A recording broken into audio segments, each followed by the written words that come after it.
AP ప్రజలకు ఒకేసారి 2 శుభవార్తలు.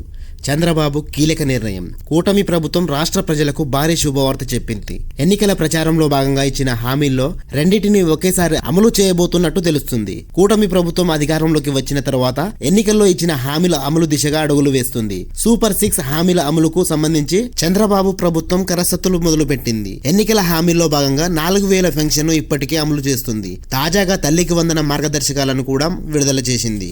మహిళలకు ఫ్రీ బస్సు ప్రయాణంపై కూడా ప్రభుత్వం కీలక నిర్ణయం తీసుకున్నట్టు తెలుస్తుంది. రాష్ట్ర వ్యాప్తంగా పేదల ఆకలి తీర్చడానికి ఆగస్టు 15 నుంచి అన్నా క్యాంటీన్లను ప్రారంభించాలని చంద్రబాబు సర్కార్ ఇప్పటికే ప్రకటించిన విషయం తెలిసిందే. అయితే అదే రోజున రాష్ట్రంలోని మహిళలకు ఉచిత బస్సు ప్రయాణం స్కీమ్ ను సైతం ప్రారంభించాలని ప్రభుత్వం భావిస్తున్నట్టు తెలుస్తుంది. ప్రస్తుతం ఈ పథకం అమలుకు సంబంధించిన విధి విధానాలపై సంబంధిత అధికారులు కరసత్తులు చేస్తున్నారు.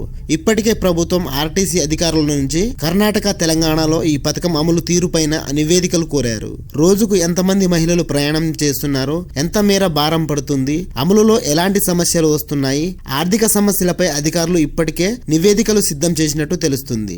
అన్ని అనుకూలిస్తే ఆగస్టు 15న సీఎం చంద్రబాబు విశాఖలో ఈ పథకం ప్రారంభించేలా ఏర్పాట్లు చేసేందుకు ప్రభుత్వం కరసత్తులు చేస్తున్నట్టు తెలుస్తుంది. మొత్తం మీద చూసుకుంటే ఆగస్టు 15వ తారీఖున 2 పథకాలు అమలు చేయబోతున్నారు. అందులో మొదటిది అన్నా క్యాంటీన్, రెండవది మహిళలకు ఉచిత బస్సు ప్రయాణం. మరిన్ని ప్రభుత్వ పథకాల గురించి అప్డేట్స్ పొందాలంటే మన ఛానల్ని సబ్స్క్రైబ్ చేసుకోండి.